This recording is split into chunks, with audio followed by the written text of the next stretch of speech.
Hello screens पाराले भनेको के हेलो वेलकम एन्ड नमस्ते दिस इज मिस साहज म चाहिँ युट्युब च्यानल खोल्छु भनेर आएको केटी हो सो यो चाहिँ मेरो फर्स्ट युट्युब च्यानल हुनसक्छ भिडियोजहरू चाहिँ अपलोड गर्छु होला मेबी गर्छु होला मेबी गर्ने छु थाहा छैन होइन इफ मैले भिडियो अपलोड गरेँ अथवा सर्ट भिडियोजहरू केही जे होस् मेरो च्यानलमा अपलोड गरेँ भने चाहिँ हजुरहरूले मन पराइदिनु होला भन्ने आशा छ सायद मेरो कानको इयरिङ झऱ्यो यस्तो लुज छ नि यो यस्तो लुज छ नि बेइज्जती गऱ्यो भने त आज मेरो फर्स्ट भिडियोमै यो इयरिङ मेरो फेभरेट इयरिङ हो मेरो कानै छ मेरो कान पनि कस्तो खालको छ क्या एउटा इयरिङ धरि अड्दैन भनेपछि झुम्का लगाउनु त सपनै नदेखि नै हुने रहेछ यार मेरो कानमा इट्स ओके केही छैन म यत्तिकै भिडियो बनाउँछु है त फेसन हो खासमा चाहिँ हजुर टर्की सिरिज हेरिसक्यो कि नै होइन टर्की सिरिजमा चाहिँ प्रायः केटीहरूले चाहिँ एउटा कानमा इयरिङ लाउँछ एउटा कानमा लाउँदैन कहाँ मलाई हुन्छ नि भन्दै गर्दाखेरि चाहिँ मलाई हुन्छ नि फेसन गरेर हिँड्नु चाहिँ एकदम मनपर्छ तर मैले जिन्दगीमा फेसन गर्न सकिनँ मन मात्र परेर के गर्नु कहिले पनि सकिनँ कहिले पनि आँटै आएन आँट पनि कसरी आउँथ्यो आओस् त मसँग पैसा भए पो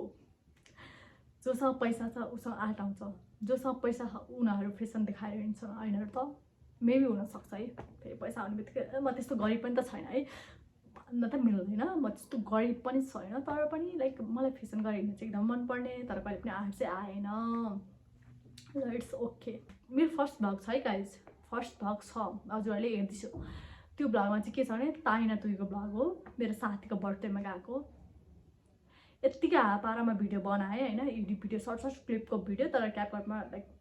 पुरै उ गरेर चाहिँ मैले भिडियो अपलोड गरेको अनि त्यो भिडियोमा चाहिँ लाइक जे होस् बर्थडेको ऊ छ क्या अब त्यो के बोलेको त्यस्तो केही पनि थाहा जे होस् राम्रै छ मलाई चाहिँ राम्रै लाग्यो तर मलाई हुन्छ नि एउटा राम्रो लाइक हुन्छ नि राम्रो टाइपको भ्लगर बनेर चाहिँ एउटा ठुलो सपना छ क्या हुन्छ नि अनि मलाई पहिल्यैदेखि क्यामेराको अगाडि फेस गर्ने पनि एकदम मनपर्ने क्या मलाई क्यामेराको अगाडि क्यामेरा भनेको त मलाई एकदम फोटोजेनिक मान्छे हुन्छ नि पर्दाको अगाडि आउन एकदमै मनपर्ने मान्छे हुँ मैले युट्युब च्यानल खोलेको पनि 3 इयर्स त भयो होला मेबी अनि 3 इयर्समा पनि 83वटा फलोवर्स त छ है जे होस् कसैले सोध्यो भने पनि छ भने त हुन्छ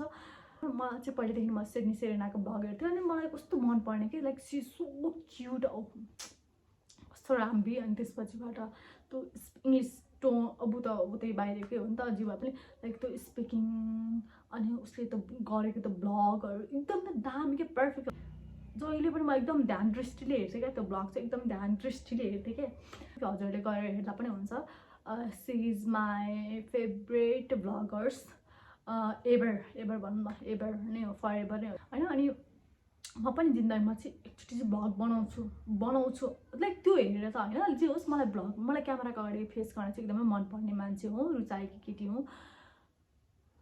भन्दा पनि एकदमै मनपर्ने मलाई चाहिँ एकदमै मनपर्ने क्यामेराको अगाडि फेस गर्न चाहिँ एकदमै मनपर्ने अनि अब होइन यार म एकचोटि चाहिँ भ्लग बनाउँछु खासमा चाहिँ मलाई चाहिँ विदेश गएर चाहिँ टक्क डेली यसरी स्ट्यान्ड लिएर चाहिँ घुमाउँदै भ्लग बनाउने ठुलो रहर तर अनफर्चुनेटली विदेशको यात्रा मेरो नसिबमा थिएन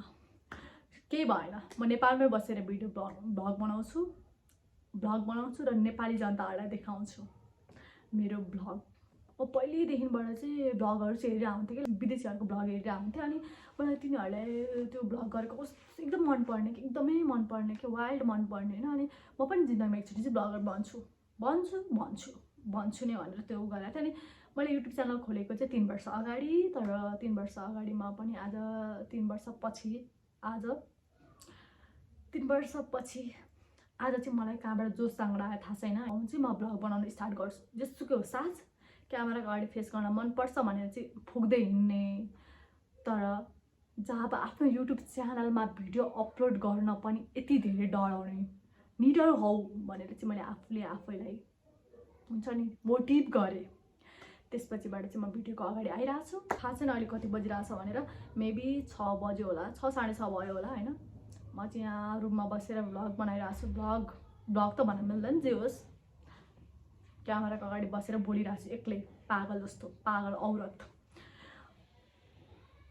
र मेरो रुममा कोही पनि छैन, त्यही भएर यतिको आँट आएको मलाई। सो इफ हजुरहरूलाई पनि यस्तै आँटिलो